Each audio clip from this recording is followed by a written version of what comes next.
Sir ये वाला batch Monday Friday Saturday को भी होता है? नहीं हर्षित, अब मुझे पढ़ाने दे, बीच बीच में ना ये वाले टाइमिंग की क्वेश्चन निष्कर्ष से पूछा करो, मुझे ज्यादा पता हो। देखिए ग्रेविटेशन में आपको करना क्या है,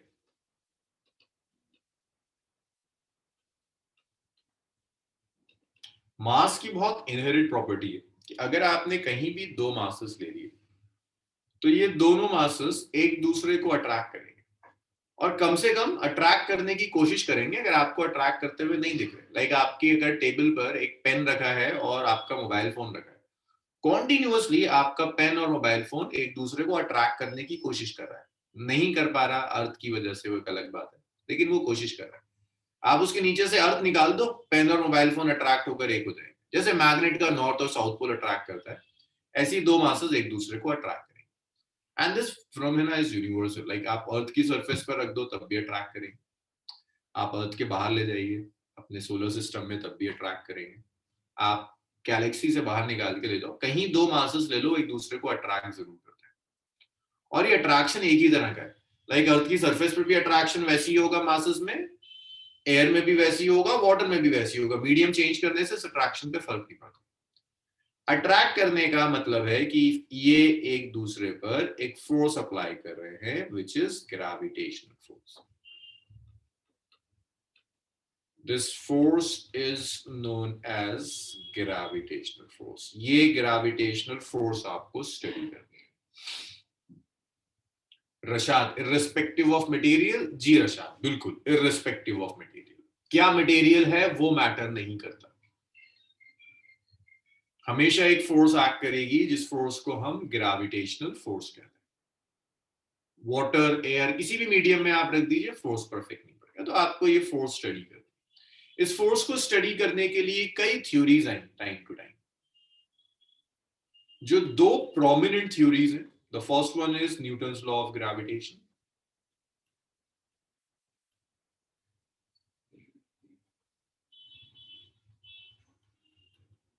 बहुत इजी थ्योरी है, बहुत सारे फिनोमेना एक्सप्लेन करती है, लेकिन जैसे ही आप बहुत लार्ज स्केल पर जाएंगे न्यूटन्स लॉ ऑफ ग्रेविटेशन में आपको कुछ कुछ एरर्स दिखने शुरू होंगे। सो आइंस्टाइन ने न्यूटन्स लॉ ऑफ ग्रेविटेशन के बाद एक थ्योरी दी थी इसी ग्रेविटेशन को स्टडी करने के लिए, जिसे कहते हैं जनरल थ्योरी ऑफ रिलेटिविटी। ये एक क्लासिकल थ्योरी थी। मतलब इस थ्योरी में उसने कहा था ग्रेविटी जो है वो मास की वजह से नहीं, स्पेस टाइम की वजह से आती है। बहरहाल ये ज्यादा इंटरेस्टिंग है तो इसीलिए सिलेबस में नहीं होती है, ये आपके सिलेबस का पार्ट है। ये इजी थ्योरी है, लेकिन इसकी कुछ लिमिटेशंस हैं। तो मैं दो लिमिटेशंस बता दूं पढ़ाने से पहले। हम सिर्फ ये पढ़ेंगे सब कुछ, इससे सॉल्व करेंगे। बहुत कुछ एक्सप्लेन करता है सोलर सिस्टम में, प्लैनेट्स का मोशन इससे एक्सप्लेन हो जाएगा। अगर एक एप्पल नीचे गिरता है, वो जो न्यूटन का आपने सुना होगा, वो इससे एक्सप्लेन हो जाएगा। मैं इस पेन को फेंक दूं, पेन नीचे क्यों जा रहा है, किस वेलोसिटी से जाएगा, किस एक्सीलरेशन से जाएगा, क्या एनर्जी होगी, वो सब यहाँ से कैलकुलेट हो जाएगा। लेकिन कुछ ऐसे फिनोमेना है जो ये एक्सप्लेन नहीं कर पाता। इसमें से एक phenomena expansion of universe. Universe continuously expand कर रही है। अब अगर आप थोड़ी सी अकल लगाओ तो आप ये कहोगे कि अरे भाई यूनिवर्स में तो सिर्फ मास ही मास है, प्लैनेट्स हैं, स्टार्स हैं, जो कुछ भी है, मीटरॉइड्स हैं, मास है। मास मास को अट्रैक्ट करेगा, मास मास को अट्रैक्ट करेगा तो एक्सपेंड नहीं होना चाहिए, कॉन्ट्रैक्ट करना चाहिए। लेकिन उल्टा है, यूनिवर्स एक्सपेंड करिए, साइज बढ़ता चला जाएगा। तो expansion of universe Newton's law of gravitation से एक्सप्लेन नहीं होता। एक चीज और भी है, precision of mercury. Precision of mercury, precision of mercury भी न्यूटन्स लॉ ऑफ ग्रेविटेशन से आप एक्सप्लेन नहीं कर सकते। प्रिसिशन ऑफ मर्क्यूरी का मतलब है दिस इज सन। आप जानते हो सन के पास मर्क्यूरी है, मर्क्यूरी इलिप्टिकल ऑर्बिट में जा रहा है, ऐसे घूम रहा है मर्क्यूरी सन के ऑर्बिट। लेकिन आप ये नहीं जानते कि ये मर्क्यूरी जो है ना, हर कुछ 100 साल के बाद अपना पाथ थोड़ा सा चेंज करता है। This is known as precession of Mercury. ये बहुत स्टार्टिंग से, लाइक न्यूटन के जमाने से लोगों ने ऑब्जर्व किया था कि मर्क्यूरी अपना पाथ चेंज कर रहा है। लेकिन न्यूटन की थ्योरी में पाथ चेंज नहीं होगा। न्यूटन की थ्योरी कहती है पाथ स्टैटिक होना चाहिए। बहुत लंबे अरसे तक लोग इसे करते रह गए, लेकिन कोई थ्योरी नहीं थी न्यूटन्स लॉ ऑफ ग्रेविटेशन के अलावा, तो इसको हमेशा इग्नोर किया गया। आइंस्टाइन ने जो थ्योरी दी थी, जनरल थ्योरी ऑफ रिलेटिविटी, ये दोनों चीजें एक्सप्लेन करती है, इसको भी एक्सप्लेन करती है और ये प्रिसिशन ऑफ मर्क्यूरी को भी एक्सप्लेन करती है, बताती है कि मर्क्यूरी में कितना प्रिसिशन होगा, कितने साल के बाद मर्क्यूरी कितने सेकंड से इसके ऑर्बिट में चेंज आएगा। बट हम इसको नहीं स्टडी करेंगे, हम सिर्फ इस पे स्टिक रहेंगे। सर जी रशाद, बिल्कुल। इन अ सेंस, अगर आप हमेशा न्यूटन्स लॉ ऑफ ग्रेविटेशन को ही अल्टीमेट थ्योरी मानते हैं तो। हाँ जी जी, मैं सुन रहा हूं।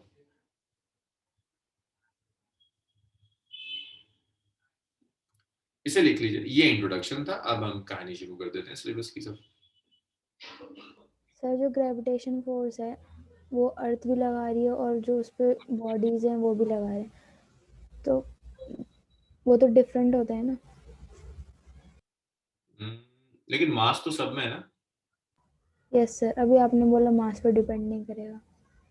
नहीं नहीं नहीं, मास पे डिपेंड करेगा, मैं कह रहा हूँ सब मास पे डिपेंड करता है, ये मीडियम पर डिपेंड नहीं करेगा। किसमें, जनरल थ्योरी ऑफ रिलेटिविटी की बात कर रहे हो? मास पे डिपेंड करेगा, मैं फिर कह रहा हूँ, अब शायद पहले सुना, मास पर डिपेंड करेगा, मीडियम पर डिपेंड नहीं करेगा। जी फातिमा, रियल में यूनिवर्स एक्सपेंड होता है, यूनिवर्स का कॉन्टिन्यूअसली साइज बढ़ता चला जा रहा है। बिग बैंग एक पॉइंट से शुरू हुआ था और उसके बाद साइज बढ़ता चला गया। जैसे जैसे साइज बढ़ता चला गया, कूल होता चला गया, एटम्स, मॉलिक्यूल्स, प्लैनेट सब बनते चले गए और इट्स स्टिल एक्सपेंडिंग, साइज बढ़ता चला गया। सर अगर ये न्यूटन्स थ्योरी ट्रू नहीं होती तो बिग बैंग ही होता, मतलब बिग बैंग होता नहीं ना। क्यों, ऐसा क्यों होगा? सर बिकॉज अगर हर चीज एक दूसरे को अट्रैक्ट करके, जैसे भी आपने बोला कि कोई अर्थ नहीं होता, तो वो पॉइंट मतलब मास 1 और 2 एक दूसरे से चिपक जाएंगे। इस हिसाब से तो पूरा यूनिवर्स एक वापस एक सिंपल पॉइंट पे आ जाना चाहिए। हाँ, इसीलिए लार्ज स्केल पे न्यूटन्स थ्योरी काम नहीं करती, आपको कुछ और चाहिए, यही तो लिमिटेशन थी जो मैंने यहाँ लिखा हुआ। चलिए ये लिख लिया आप लोगों ने, कैलकुलेशन स्टार्ट करते हैं। Yes sir. Newton's law of gravitation. इसका हर्षित, तुम्हें एक बहुत मजे की बात पता है, ये सारे डिस्कशंस हम तुम्हारे साथ तुम्हारी क्लास में कर चुके हैं, कभी रिकॉर्डिंग देखना। Yes sir, yes sir. एक एक डिस्कशन दोबारा होता है। सर मैं समझ गया सर। हर डिस्कशन हम दोबारा करते हैं, तुम रिवाइज नहीं करते हो। Newton's law of gravitation.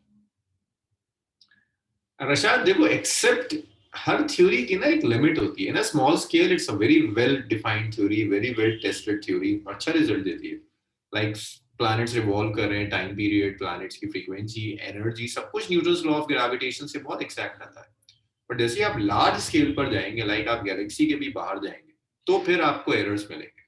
तो आप कहते हो कि हाँ भाई यहाँ काम कर रहा है, इसके बाद नहीं काम करेगा। ऐसी तो दुनिया चलती है, यूनिवर्सल चीजें नहीं होती ना भाई, एक रीजन में काम करेगा, एक के बाद नहीं करेगा जाके। तो स्मॉल स्केल में काम करता है। व्हेन आई से small scale doesn't mean microscopic scale, that means कि आप सोलर सिस्टम के लेवल तक ही बहुत बढ़िया काम करेगी, इवन एक गैलेक्सी में भी बहुत बढ़िया काम करेगी, गैलेक्सी के बाहर जाएंगे तो प्रॉब्लम आएंगे। जी sir.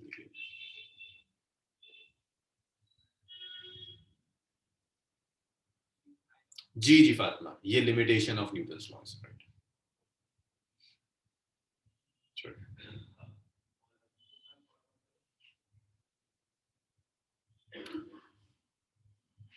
Newton's law of gravitation, तो देखिए न्यूटन्स लॉ ऑफ ग्रेविटेशन बड़ा सिंपल सा लॉ है कि एक मास m1, दूसरा mass m2, they are placed at a separation r, तो ये दोनों मासेस एक दूसरे को अट्रैक्ट करेंगे with a force which is known as gravitational force. And Newton's law of gravitation says that this gravitational force is proportional to the product of masses. जितने heavy masses होंगे उतनी ज्यादा force होगी, inversely proportional to the square of distance between them. जब आप proportionality का sign हटाएंगे, then you will use g m1 m2 divided by r square. This g here is known as universal. This is known as universal gravitational constant. its value G, the value of G is 6.67 into 10 raised to the power minus 11. It's Newton meter square per kg square. That's universal gravitational constant. अब इसकी कुछ characteristics हैं. पहली चीज, this relation is valid only for point masses. This relation is valid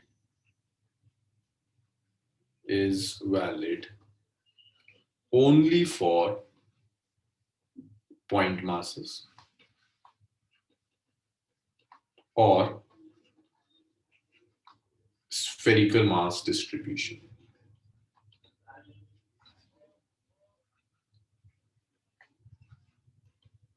या तो आप सिर्फ पॉइंट मासेस के लिए यूज करेंगे या आप स्फेरिकल मास डिस्ट्रीब्यूशन के लिए यूज करेंगे.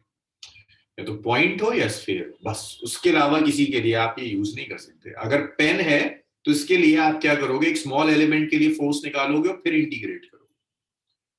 दूसरी चीज, ग्रेविटेशनल फोर्स इज कंजर्वेटिव. बहुत टाइम दिया था वर्क एनर्जी इन पावर में कंजर्वेटिव फोर्स पर.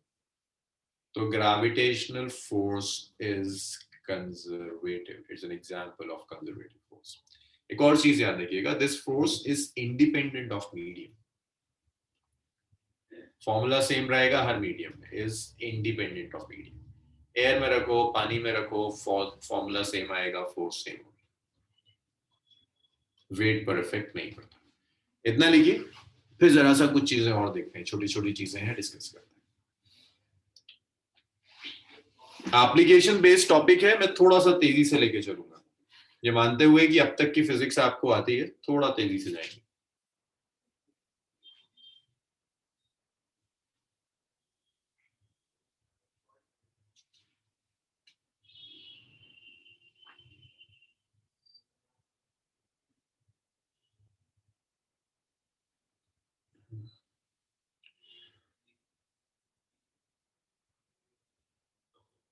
अभी हुआ ना सर. जी. सर कंजर्वेटिव का मतलब पाथ डिपेंडेंट है ना? पाथ इंडिपेंडेंट, वर्क डन किसी भी पाथ से चाहिए, work done should be.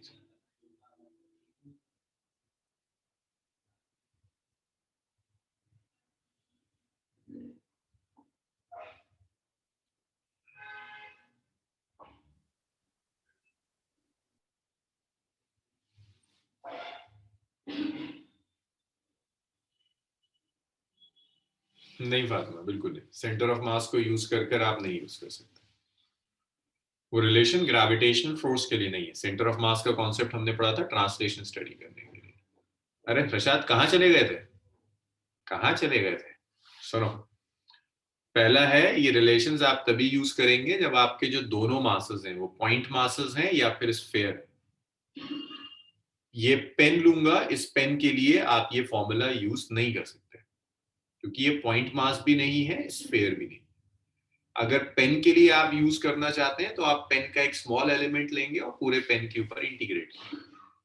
Gravitational force जो आती है that is a conservative force. दूसरी चीज, ये फोर्स इंडिपेंडेंट ऑफ मीडियम है. लाइक आप मासेस को एयर में रखें या वाटर में रखें, फॉर्मूला सेम रहेगा, कोई चेंज नहीं है. इतना लिखा आपने? नहीं मरियम, वैलिड है, वैलिड है. मतलब ये हमारे सोलर सिस्टम तक वैलिड है. इवन एक गैलेक्सी आप लोगे वहां भी वैलिड है. गैलेक्सी के बाहर जाकर इश्यूज आते हैं. तो सर फिर ये जुपिटर के पास क्यों नहीं चला जाता अर्थ? इसलिए नहीं चले जाते क्योंकि वो जो ग्रेविटेशनल फोर्स है ना, वो ग्रेविटेशनल फोर्स घुमाने में यूज हो रही है. तुमने देखा एक स्ट्रिंग लो, जैसे ये स्ट्रिंग दी मैंने, स्ट्रिंग से एक मास अटैच कर दो और खींचो उस स्ट्रिंग को, तो ऐसा अब एक खींच के मास तुम्हारे पास आ जाएगा. लेकिन वही फोर्स अप्लाई करो ऐसे, फोर्स तो अब भी एक्ट कर रही है लेकिन ये आपकी तरफ नहीं आ रही है, घूम रही है. तो अर्थ सन के पास इसलिए नहीं जा रही क्योंकि जो ग्रेविटेशनल फोर्स है वो घुमाने में यूज हो रही है, सेंट्रीपिटल फोर्स में यूज हो रही है. ठीक है, वो फोर्स रोटेट कराने में सेंट्रीपिटल फोर्स प्रोवाइड कर रही है ग्रेविटी. सन तो रोटेट नहीं कर रहा. हाँ, सन रोटेट कर रहा है. सन नहीं सॉरी, अर्थ रिवॉल्व कर रहा है सन के अराउंड. सन भी रिवॉल्व कर रहा है अपने कॉमन सेंटर ऑफ मास के ऊपर. अर्थ एंड सन दोनों, सन और अर्थ का जो सेंटर ऑफ मास होगा उसके अबाउट रिवॉल्व कर। चलिए इसके बाद हम नेक्स्ट देखते हैं न्यूटन्स लॉ। कंजर्वेटिव आपने इंडिपेंडेंट और मीडियम बताया ना जी कंजर्वेटिव मतलब आपने इंडिपेंडेंट और मीडियम बताया। नहीं साहब, कंजर्वेटिव का मतलब होता है work done is independent of path. Arshit अब तेरे डंडे पड़े। Work done is independent of path, that is conservative. Work energy in path potential energy से पहले होता है। सो अब इसमें एक छोटा सा क्वेश्चन मुझे करके दिखा दो, फिर उसके बाद जरा बड़ी बड़ी चीजें देखेंगे।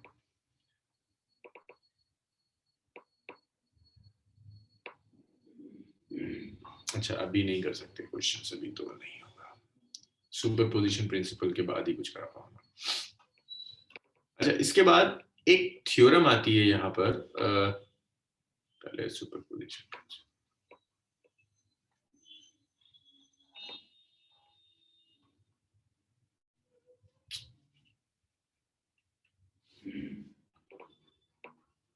Newton's shell theorem.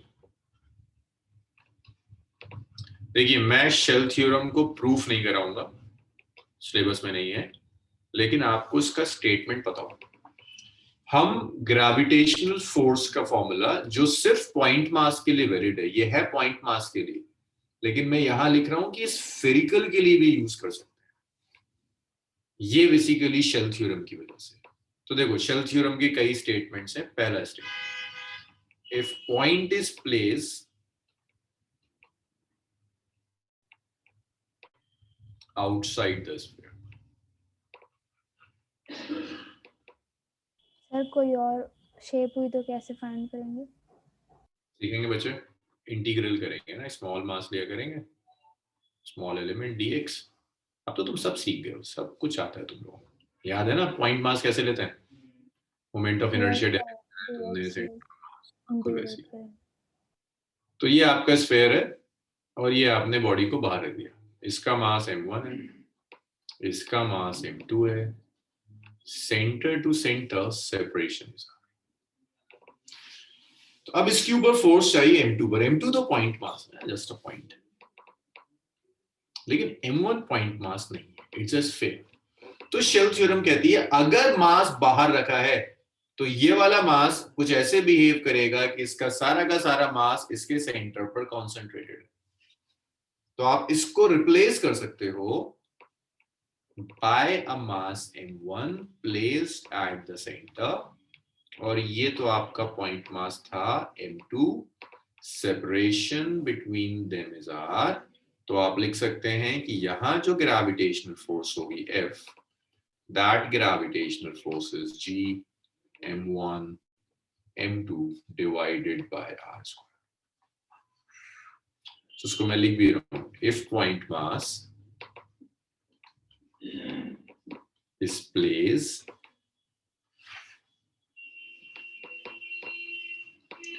outside the sphere।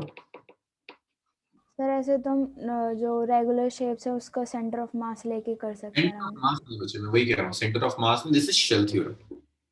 Centre of mass नहीं ले रहे, रॉड होगी तो ऐसा नहीं कर सकते। दिस इज शेल थ्योरम जो सिर्फ स्फीयर के लिए वैलिड, इसीलिए मैं बार बार शेल लिख रहा हूँ, आउटसाइड द स्फीयर। अब ये हॉलो या सॉलिड कुछ भी हो सकता है, ये हॉलो भी हो सकता है, सेम स्टेटमेंट होगा, और ये सॉलिड भी हो सकता है। देन स्फीयर विल बिहेव, मैं फिर कह रहा हूं सेंटर ऑफ मास का कॉन्सेप्ट नहीं है, this is shell theorem, derivations नहीं है, इसीलिए मैं आपको ये डिराइव करके नहीं दिखा रहा। ग्रेविटी में ये डिराइव होकर आता है सिर्फ स्फीयर के लिए, किसी और शेप के लिए नहीं आता। अगर आप रॉड लोगे तो रॉड में ऐसा नहीं आएगा कि रॉड ऐसे बिहेव करे कि सारा मास उसके सेंटर पे कॉन्सेंट्रेटेड है, नहीं वैलिड होगा। will behave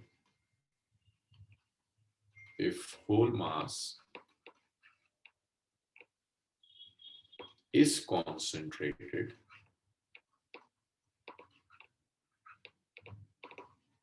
at center। कुछ ऐसे बिहेव करेगा कि सारा का सारा मास उसका सेंटर पर कॉन्सेंट्रेटेड। अब ये कुछ भी हो सकता है, सॉलिड स्फीयर भी हो सकता है, हॉलो स्फीयर भी हो सकता है, दोनों लिख दिया। और इसी हॉलो को ना शेल कहते हैं, इसी को शेल कहते हैं। तो बाहर रखा है कोई परेशानी नहीं, लेकिन अगर मैं आपके उसके अंदर, if point mass is placed inside the sphere, अगर पॉइंट मास को इस स्फेयर के मैं अंदर रख दूं, ये स्फेयर है, ये नहीं, ये sphere,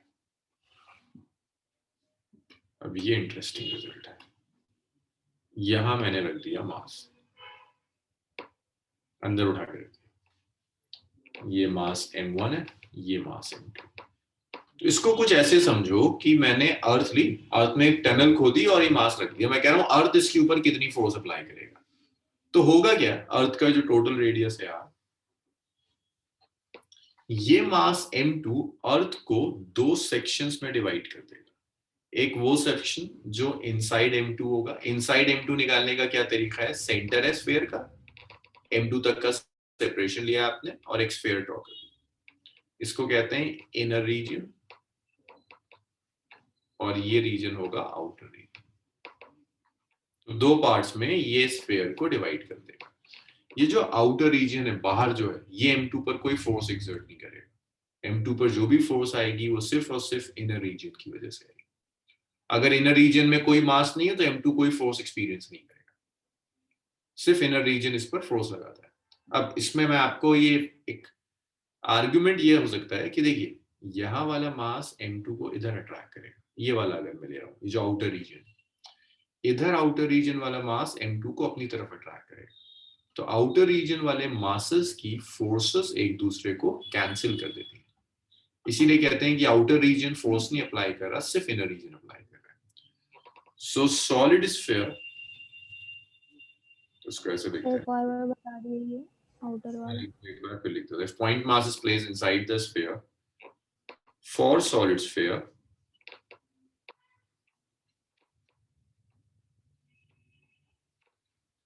only mass in inner region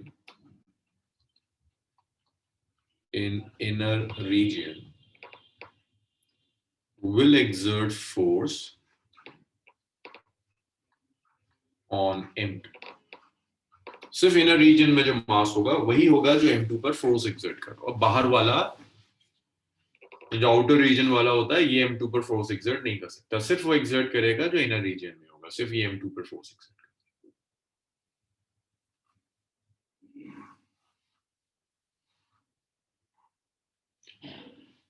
तो देखो मैं दोबारा बता रहा हूँ, ये स्फीयर है, देखिए लास्ट में ये जो बॉडी है ये स्फीयर के बाहर रखी थी, अब मैं कह रहा हूँ स्फीयर के बाहर नहीं है, स्फीयर के अंदर रखी हुई है, यहाँ रख दिया, लाइक अर्थ में एक टनल खोदी और मास रख दिया।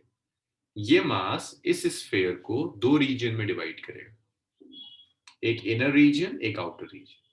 आउटर रीजन m2 पर फोर्स एक्सर्ट नहीं करता, पहले फैक्ट सुन लो फिर रीजन भी दे दूंगा। आउटर रीजन m2 पर एक्सर्ट नहीं करता, कोई फोर्स एक्सर्ट नहीं करेगा, सिर्फ ये इनर रीजन में जो मास होगा that will exert force on m2, सिर्फ इनर रीजन का मास ये m2 पर फोर्स एक्सर्ट करेगा, दैट्स इट, बाहर वाला नहीं करता। Inner region will exert force on m2, mass outer region का मास फोर्स एक्सर्ट नहीं करेगा। This is shell theorem, second statement of shell theorem. ये क्लियर हुआ? यस सर, आउटर कैंसिल हो जाएंगे, ये बताया था ना आपने। Mass in outer region will not exert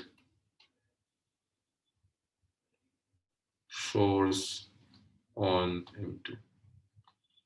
तो एक क्वेश्चन आया हमजा का, m2 को तो अर्थ सेंटर, बिल्कुल ये इनर रीजन है, इनर रीजन इसको अपनी तरफ खींचेगा, ऐसे खींचेगा, फोर्स लगाएगा सेंटर की तरफ रहे, फिर ग्रेविटेशनल फोर्स पॉइंट्स मास पर जीरो होगा। क्यों रहे, क्यों जीरो होगा? देखो ये इनर रीजन में तो मास है ही, ये तो खींचेगा ऐसे, आप क्यों कह रही हैं जीरो होगा?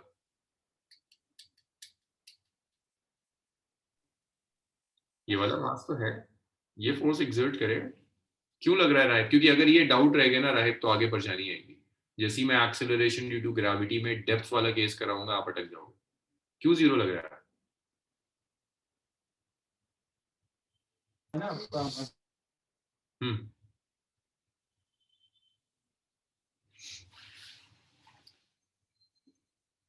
नहीं, ये बाहर वाला नहीं करेगा, लेकिन ये तो एक्सर्ट करेगा ना। नहीं, ये इनर ही एक्सर्ट कर रहा है। देखो, inner region will exert force on emitter, बाहर वाला नहीं कर रहा, ये तो कर रहा है, ये तो खींचेगा अपनी तरफ। अच्छा, अब इसके बाद ठीक है, राइट, क्लियर हुआ ये confusion? Yes sir, yes sir, yes.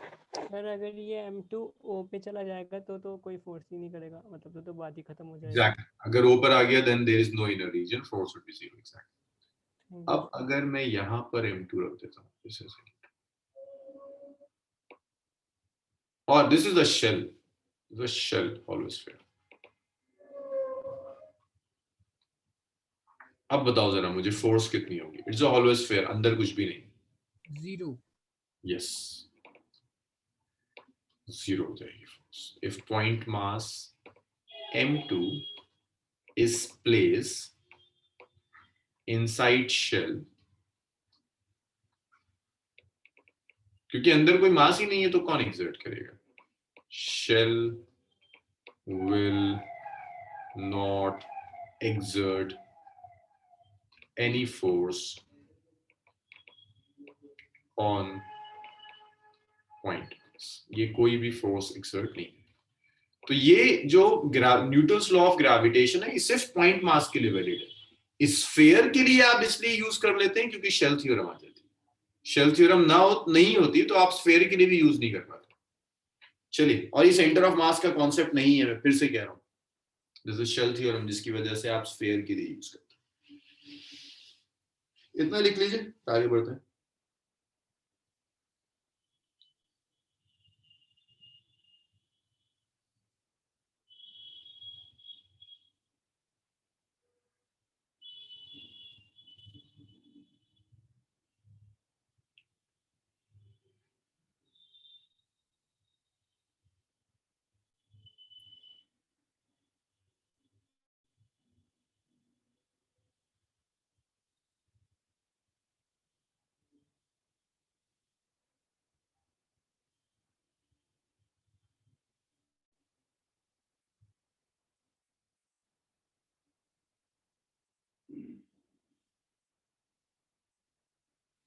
इरशाद बात, नेक्स्ट स्लाइड पर आ जाओ।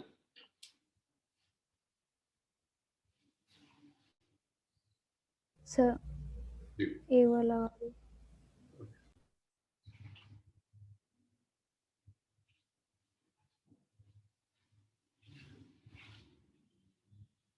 सर अगर पेरीफेरी पे रखा हुआ मास तो पेरीफेरी में तब तो कोई परेशानी नहीं, पूरा मास एक्सर्ट करेगा। इट्स लाइक बाहर है पूरा, मतलब उसमें ये मानेंगे ना कि outside the. Outside. Okay okay sir.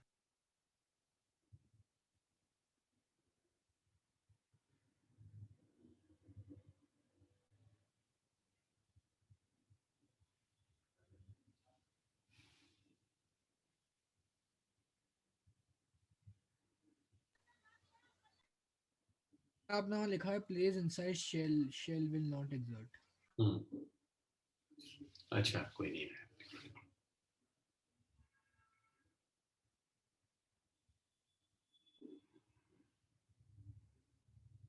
Ji sir, हमेशा सारे डाउनवर्ड्स नहीं, उसको कहो सेंटर ऑफ अर्थ की तरफ, सेंटर ऑफ द सिस्टम की तरफ होता है ना। अर्थ में ले रहे हो तो सेंटर ऑफ अर्थ की तरफ। अब तुम कहोगे सन की ग्रेविटेशनल फोर्स कहां जाएगी? सन के सेंटर की तरफ। डाउनवर्ड्स गलत वर्ड है, सेंटर ऑफ द अर्थ सही। क्योंकि देखो साजिद, अगर एक ऐसे खड़ा है, यहाँ पे जो आदमी होगा साउथ पोल पर, यहाँ अगर हम रहते हैं यहाँ, तो सेंटर की तरफ ऊपर फोर्स एक्ट करेगी। नॉर्थ पोल पर यहाँ एक्ट करी, यहाँ होगा तो इधर खींचेगा, यहाँ आदमी होगा तो इधर खींचेगा, towards the centre of the planet. ये लिखा आप लोगों ने? नेक्स्ट स्लाइड पर है। Yes no sir.